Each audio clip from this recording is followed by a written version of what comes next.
A chemical leak at a facility in Hilo brings up questions about public safety.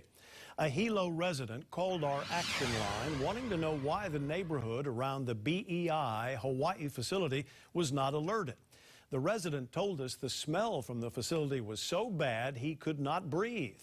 He also says plants in his yard and his neighbors' yards turned brown from the odor. Sarah Madison has been digging into this since yesterday and learned 2 workers and a firefighter had to be treated. She's also getting answers about the emergency response. Sarah? I had a long conversation with a battalion chief from the Hawaii County Fire Department. I asked for details about when and where the air quality was checked by officials. We asked if residents were notified, and if not, why not? Looking back, Chief Gerald Kosaki told me the department should have done more. According to the fire department, BEI's monitoring system alerted employees of a chlorine gas leak around 7 in the morning on Thursday. Readings at that time showed up to 2 parts per million. What is considered a dangerous level where you would notify the public?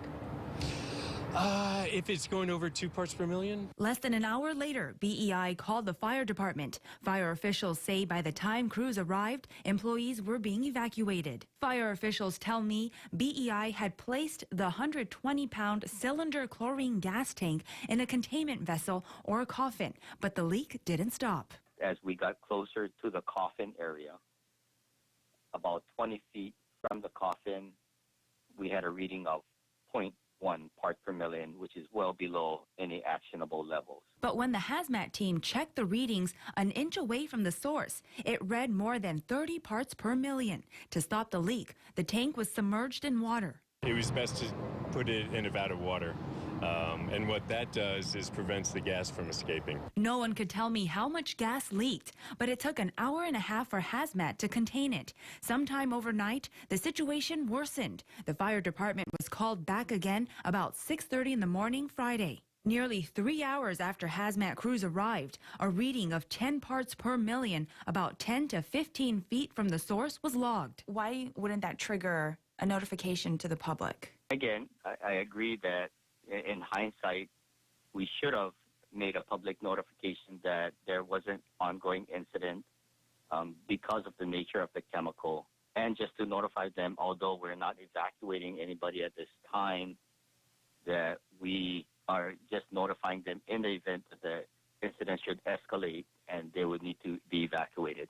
So I agree. I mean, we should have, in hindsight, did do a public notification on this incident. Again, Chief Kosaki says the perimeter of the facility was well below the levels requiring any action. That's why the fire department did not make a public announcement about the chlorine leak.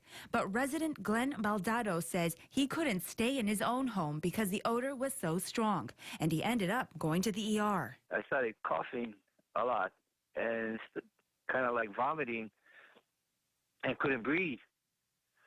So I couldn't stay in the house for a few seconds only.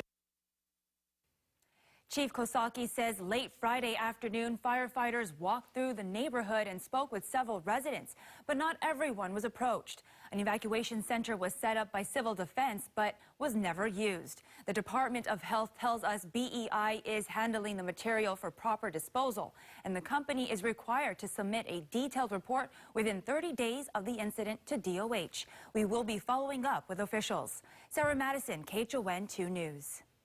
Chlorine is a toxic gas with corrosive properties and can cause serious problems if you are exposed to it. Signs and symptoms of chlorine exposure include mild to moderate burning discomfort of the eyes, and if inhaled, it can cause eye, nose, and throat irritation, vomiting, and chest discomfort.